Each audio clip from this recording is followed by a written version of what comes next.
Dneska si trošku rozoberieme na začiatok tému, pri ktorej má veľa ľudí obrovský otáznik. A to je, ako chodia karnivoristi, mäsožravci, bez sacharidov stravci, nízkosacharidovo stravci, bez vlákniny a bez sacharidov na vecko. To, ako chodia na vecko, je úplne jednoduché. Chodia na vecko takisto ako aj tí ľudia, ktorí konzumujú vlákninu, akurát, že oveľa menej častejšie, lepšie, ľahšie. Vláknina je len odpadový materiál.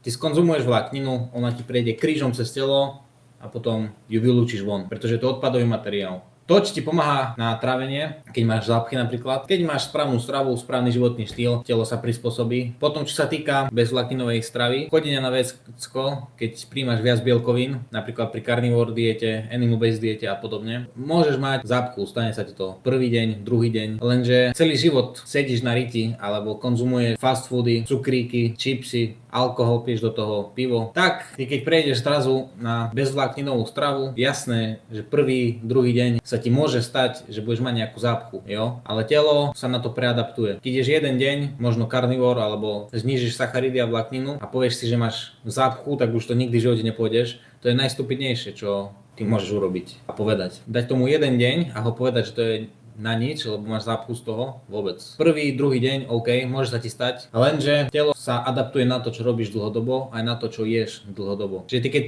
po niekoľkých desiatkách rokov zrazu telu doručíš len bielkoviny, bez vlákniny, telo si povie WTF, kde je vláknina, kde sú sacharidy, jo?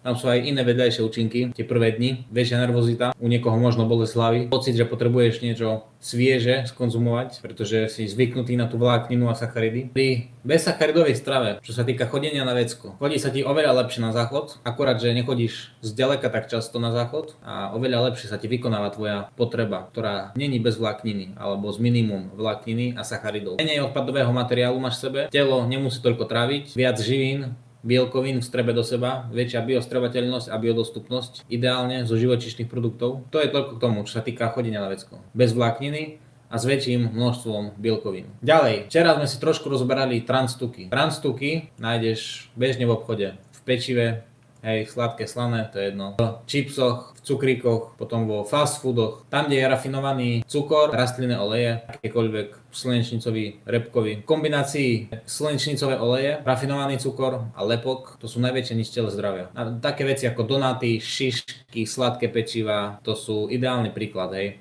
Lebo tam je presne múka, rafinovaný cukor, lepok, hej. S pivom v ruke, keď to zapiješ, tak to je čistá katastrofa. Donáty, šišky a tieto pečiva sladké, hej, kombinácia transtuky, rafinovaný cukor, rastlinné oleje, pečivo, lepok, múka, čiže tomu by som sa najviac vyhol. Keď tak, spravím si doma pečivo, keď chcem, bo vtedy máš aspoň istotu, čo tam ide. To je ešte ten lepší prípad, keď v sladkom pečive je múka, rafinovaný cukor a rastlinné oleje, hej. V obchode máš 40 až 60 zložení, keď máš nejaký jeden croissant plnený. Máš nejaký sladký croissant, ktorý má v sebe plnku pistáciovú alebo akú. Tá bukta sama o sebe má niekoľko zložení, niekoľko chemických úprav, aby dlhšie vydržala, aby bola neustále pekná a aby vždy chutila aj po niekoľkých dňoch v ľudských ústach veľmi dobre. Hodíš do lesa takúto buktu plnenú, vrátiš sa tam o 2 dní a tá buchta je taká istá. Hej, pretože žiadny chrobák, žiadny živočích ju nechcel zjesť. Tak to je hnusné pre tých živočíchov.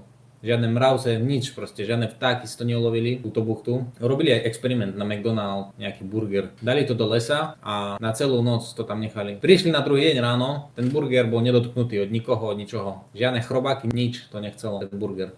Neviem, čo to bol za burger, a v akom štáte to bolo, ale toto sa stalo. Čiže transtuky, obrovské ničiteľe zdravia. Donaty, pečivá sladké z obchodu, ideálny a dokonalý príklad. Kombinácia rastlinných olejov, rafinovaného cukru a lepku. Stačí iba donaty a sladké pečivá, keď zapiješ nejakým pivom a parádne si dodrbávaš zdravie. Hej. Potom toto všetko zješ a ideš si vonka zapáliť, ideš si cigaretu.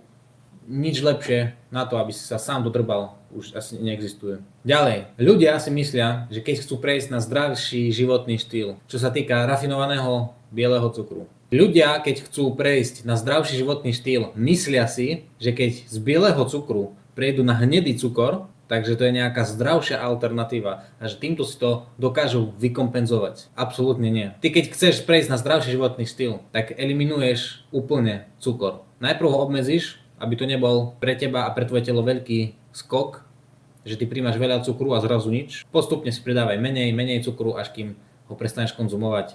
Môže si to aj vynahradiť nejak medom alebo tak, ale hnedý cukor a biely cukor v podstate žiadny rozdiel tam není. Hej. Keď chceš prejsť na zdravší životný štýl a z bieleho cukru začneš konzumovať hnedý cukor, si na veľkom omyle. Potom sa nečuduj, že výsledky neprichádzajú, že nechudneš, pokožka sa nezlepšuje, pupáky na tele máš stále. Keď chceš prejsť na zdravší životný štýl, cukor úplne eliminuj. Postupne, možno aj naraz, ale to ti neodporúčam, pretože to je veľký skok na tvoje telo. To väčšina ľudí nezvládne. Potom prichádzajú jojo efekty a podobné veci. Med má tiež cukor. Med má cukor, ale ten cukor je prírodný cukor, ktorý je v podstate jedna zložka, hej, ktorý ti neškodí na tvoje telo a ktorý je naozaj energia, ktorú dokáže tvoje telo využiť. Zároveň cukor v mede a cukor rafinovaný a cukor v ovoci nie sú tie isté debaty. Sú úplne že iné témy. Med a rafinovaný cukor, biely, to je že rozdiel, to je sakra rozdiel. Ty cukor, ktorý je v mede,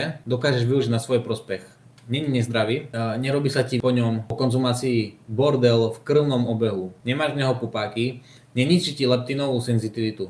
To znamená, že keď konzumuješ cukor v mede, tak nerobí sa ti ďalšia chuť na ďalší med ani na ďalšie sladké spracované potraviny.